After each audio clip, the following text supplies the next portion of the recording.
Hello everyone, welcome back to my channel success education point with Sapna. इस video में आज हम देखने वाले हैं हिंदी क्लास 10 का चैप्टर नंबर 14 है, पार्ट 14, जिसका नाम है एक कहानी यह भी। इसके राइटर का नाम है मनु भंडारी। इस चैप्टर के आज हम क्वेश्चन आंसर प्रश्नोत्तर देखेंगे इस वीडियो में।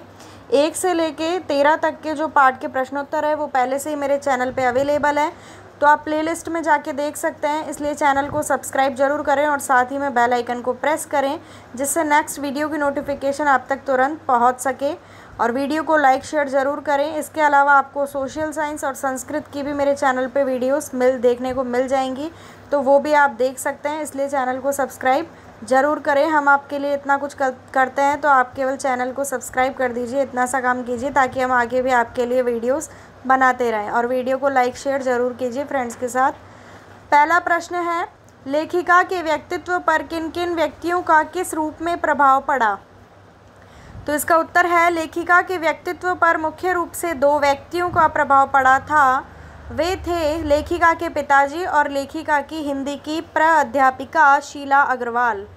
पिताजी ने लेखिका को राजनीतिक बहसों में शामिल करके देश और समाज के प्रति जागरूक बनाया। हिंदी अध्यापिका शीला अग्रवाल ने लेखिका को क्रियाशील, जागरूक और आंदोलनकारी बनाने में अपनी अहम भूमिका निभाई। अगला दूसरा प्रश्न, इस आत्मकथा में लेखिका के पिता ने रसोई को भटियार खाना कहकर क्यों संबोधित किया है? इस आत्मकथा में लेखिका के पिता ने रसोई को भटियार खाना कहकर इसलिए संबोधित किया है क्योंकि भटियार खाने में खाना पकाना चलता रहता है। रसोई घर में व्यस्त रहने वाली लड़कियों की प्रतिभा व्यर्थ ही नष्ट हो जाती है। उन्होंने रसोई घर की उपेक्षा करते हुए उसे भटियार खाना संबोधित किया है। तीसरा प्रश्न है, वह कौन सी घटना जिसके बारे में सुनने पर लेखिका को न अपनी आंखों पर विश्वास हो पाया और न अपने कानों पर? इसका उत्तर है, एक बार कॉलेज की प्रिंसिपल ने लेखिका के पिता को पत्र लिखकर कॉलेज में बुलाया। पिता को लगा कि उनकी पुत्री ने कॉलेज में अवश्य कोई गंभीर शरारत की होगी, अतः पत्र पढ़कर वे भड़क उठे, क्योंकि वे पहले से ही लेखिका के विद्रोही रुख से परेशान थे। मैं की जगह वे कीजिएगा। उन्हें लगा कि इस लड़की के कारण उन्हें सिर झुकाना पड़ेगा, इसलिए वे बड़बड़ाते हुए कॉलेज गए। जब कॉलेज पहुंचे तब उन्हें पता चला कि उनकी लड़की तो सब लड़कियों की चहेती नेत्री है, उसकी ही बात मानती है और उसके कहने पर सब लड़कियां छोड़कर मैदान में आ जाती हैं। इसलिए प्रिंसिपल का कॉलेज चलाना मुश्किल हो गया है। यह सुनकर पिता का सीना गर्व से फूल गया और वे यह सुनकर गदगद हो गए। उन्होंने प्रिंसिपल को उत्तर में यही कहा कि आंदोलन तो वक्त की पुकार है, इन्हें कैसे रोका जा सकता है। जब लेखिका की मां ने पिता की कही बात लेखिका को बताई, तब वह यह सुनकर अवाक रह गई। उस समय ना उसको अपनी आंखों पर विश्वास हो रहा था और ना अपने कानों पर। यह हकीकत थी। अगला 4th क्वेश्चन, लेखिका की अपनी पिता से वैचारिक टकराहट को अपने शब्दों में लिखिए। वैचारिक टकराहट का मतलब होता है एक दूसरे के विचार आपस में नहीं मिलते, इस कारण उनमें जो है झगड़ा और टकराहट होती थी।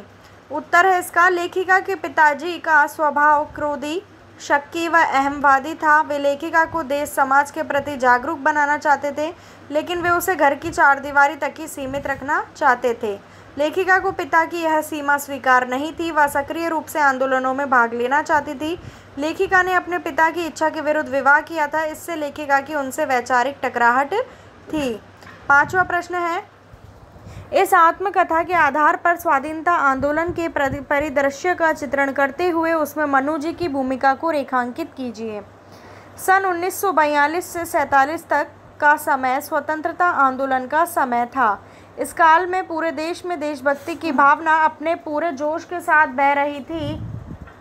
जगह जगह पर आंदोलन हो रहे थे, जुलूस और प्रभात फेरी निकाली जा रही थी। ऐसे देशभक्ति के वातावरण में मनु भंडारी भी अपना उत्साह और जोश दिखाने में पीछे नहीं रही।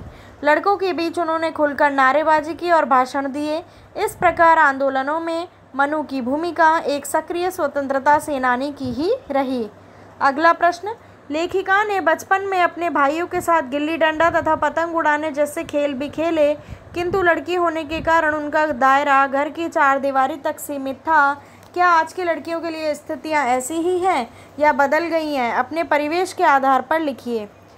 इसका उत्तर है लेखिका ने तत्कालीन परिस्थितियों के अनुसार अपने भाई बहनों के साथ गुल्ली डंडा खेलने तथा पतंग उड़ाने के खेल अपने घर की सीमा के अंदर ही खेले। लेकिन उस जमाने में घर की दीवारें केवल अपने घर तक सीमित नहीं थी, बल्कि एक दृष्टि से पूरे मोहल्ले तक फैली हुई थी। एक दूसरे के घर जो है आ जा सकते थे। उस समय किसी के घर जाने में किसी प्रकार की पाबंदी नहीं थी। आज लड़कियों के लिए स्थितियों में पूरी तरह बदलाव आ गया है। लड़कियों को खेलने और घूमने की स्वतंत्रता सीमा से अधिक मिल गई है। इसी आधार पर जिला व राज्य और देश स्तर पर भी वे खेलने जाती हैं। अगला 7वां, मनुष्य के जीवन में आस पड़ोस का बहुत महत्व होता है, परंतु महानगरों में रहने वाले लोग प्राय पड़ोस कल्चर से वंचित रह जाते हैं। इस बारे में अपने विचार लिखिए। तो इस 7वां प्रश्न का उत्तर है यह सत्य है कि मनुष्य के जीवन में आस पड़ोस का बहुत महत्व होता है, क्योंकि सुख दुख में सबसे पहले आस पड़ोस के ही लोग काम आते हैं और सहयोगी बनते हैं। लेकिन वर्तमान में पाश्चात्य सभ्यता और टीवी संस्कृति के प्रभाव में महानगरों की कल्चर में रहने वाले लोगों को इतना आत्मकेंद्रित बना दिया है कि वे आस पड़ोस के जीवन से मानव बेगाने हो गए हैं। मानव की जगह मानव कीजिएगा यहाँ। 8वां प्रश्न है लेखिका द्वारा पढ़े गए उपन्यासों की सूची बनाइए और उन उपन्यासों को अपने पुस्तकालय में खोजिए। तो इसका उत्तर है लेखिका द्वारा पढ़े गए उपन्यासों में त्यागपत्र, सुनीता, शेखर एक जीवनी, चित्रलेखा आदि हैं। इसके साथ ही लेखिका ने शरत, प्रेमचंद, यशपाल आदि के साहित्य को भी पढ़ा। तो ये थे पार्ट नंबर 14 के प्रश्नोत्तर। नेक्स्ट वीडियो में हम चैप्टर नंबर 15 के जो है क्वेश्चन आंसर्स देखेंगे। तो वीडियो को लाइक, शेयर और चैनल को सब्सक्राइब ज़रूर कीजिएगा और बेल आइकन को भी प्रेस कर लीजिए ताकि जो भी वीडियो आए उसकी नोटिफिकेशन आपको उसी वक्त मिल सके। मिलती हूँ नेक्स्ट वीडियो में। Thank you for watching my video.